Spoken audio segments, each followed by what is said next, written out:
Now, I lived in Malaysia and worked in 2007, and I lived and worked in the Kingdom of Saudi Arabia from 2009 till 2011.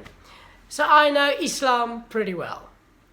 Now, Islam, a little known fact, is one of the youngest monotheistic religions out there. The first being Judaism, which is 3,400 years old. That was when the Torah was given.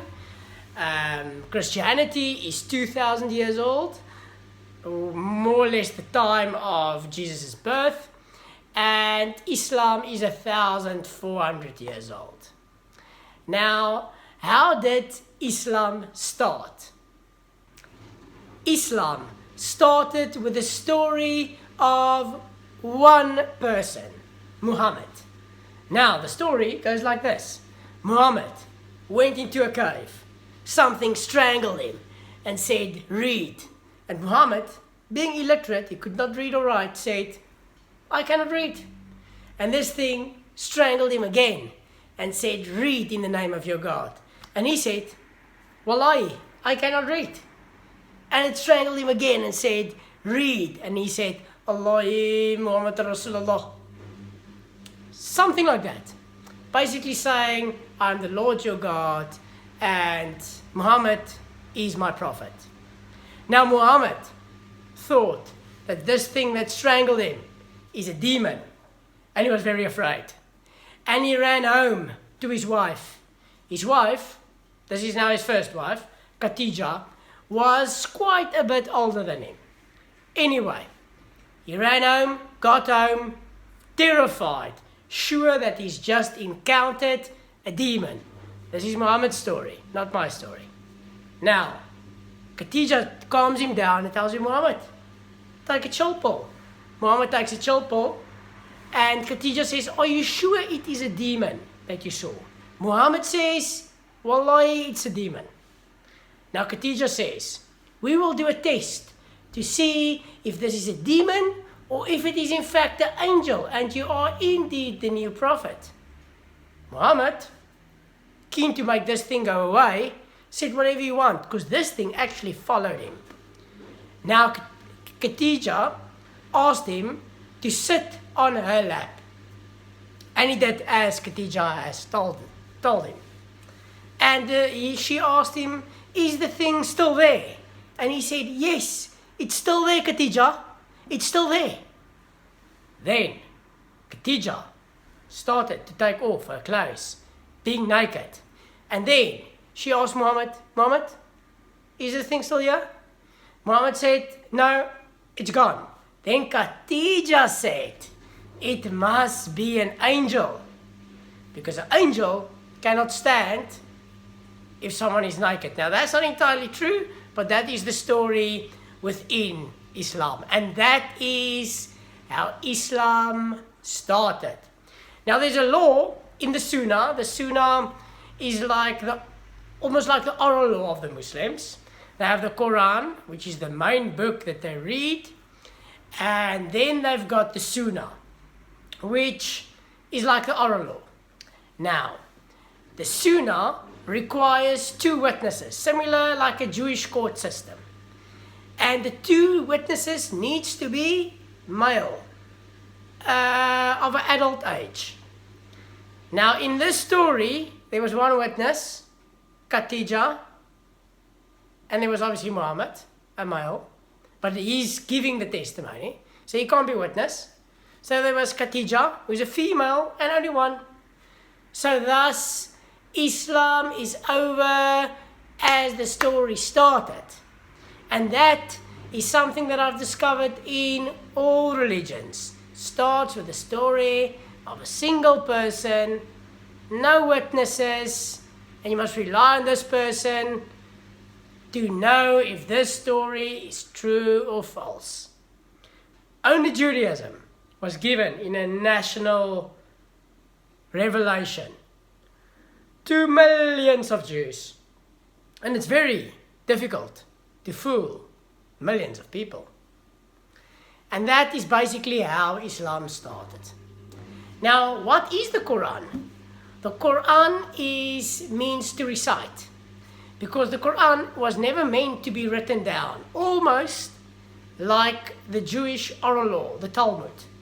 The Talmud also never should have been written down, but Rabbi Yehuda al-Anasi thought that everything will be lost after the destruction of the temple, and he thus set out to compile the Talmud.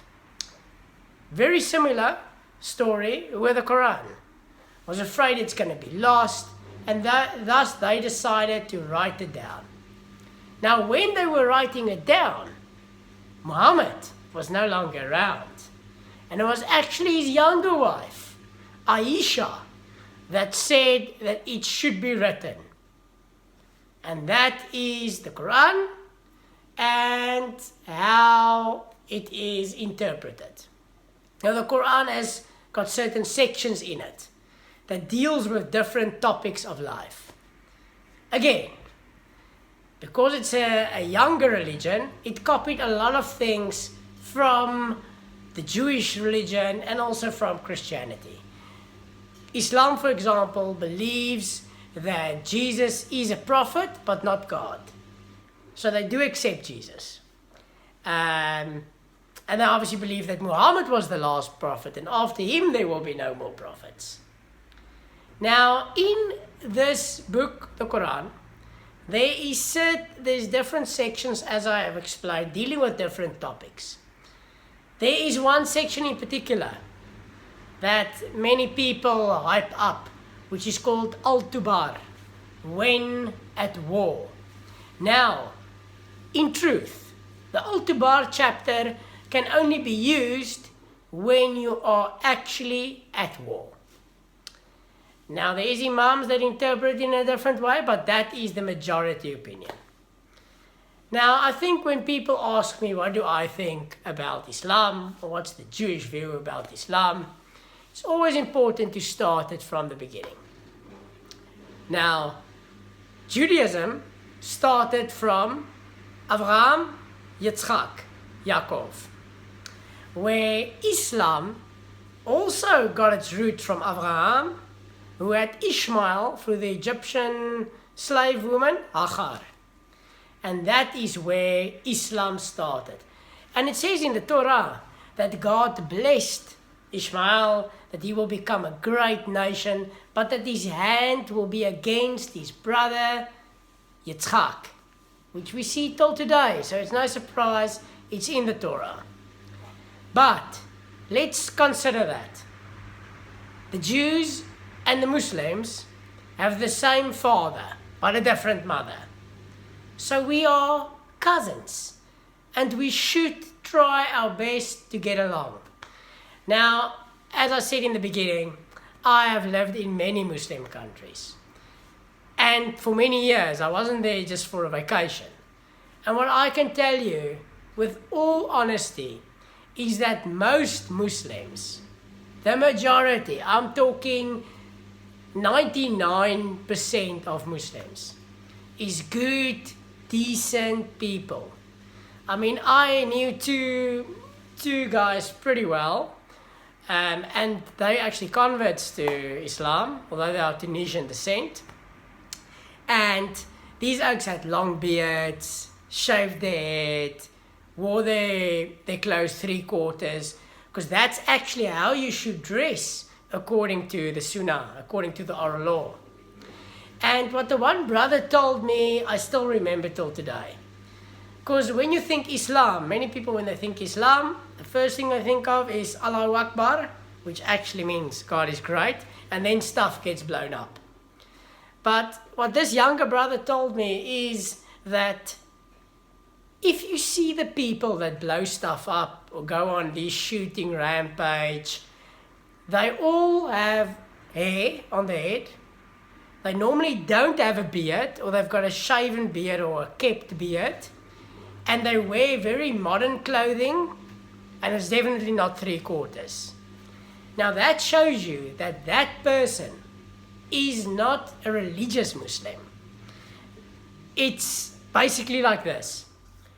There's a guy, uneducated, doesn't know much about much, gets into a mosque, that maybe has some radical views, this particular mosque, they feed him only the Al-Tubar chapter, when at war, that you shall go to the infidels and you shall bring them the law, and when he doesn't take the law, you shall kill him wherever you may find him. That is in the Al-Tubar chapter, when you are at war. Currently, not at war. So they feed him this information, but they don't teach him all the good things about Islam. That you should pray 5 times to your God, that you should eat only certain things, the way you should behave with your wife, everything. There's a lot of good things in Islam. There is a lot of things that's not so good. But there is a thing called the 7 laws of Noah. And Muslims keep the 7 laws of Noah the best. And it is said in the Talmud that if you are a righteous Gentile, meaning you keep the 7 laws of Noah, you will have a share in the world to come. And this is the Jewish view. And most Muslims do that. There's even another interesting topic, which is Jews are allowed to pray inside a mosque by Jewish law. But because there's no signs or symbols of Avodah Zarah. But Jews cannot pray in a church because there's symbols of a cross and there's images of Jesus and Mary, and it's too much Avodah Zarah. So Jews cannot pray in a church, but they can pray in a mosque. There's a lot of similarities between us, the Jews, and between the Muslims. It's my hope that we will all get along, and we certainly can all get along.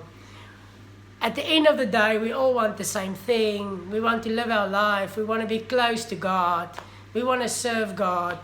We want to have a good life, a wife or a husband, good children. We want them to have a good life when they grow up. And at the end of the day, we all want the same thing. And a lot of the issues we're having is all political. So that was my view on Islam. I hope that you have a great Shabbat, and may you continue to be blessed in everything that you do. Shabbat Shalom.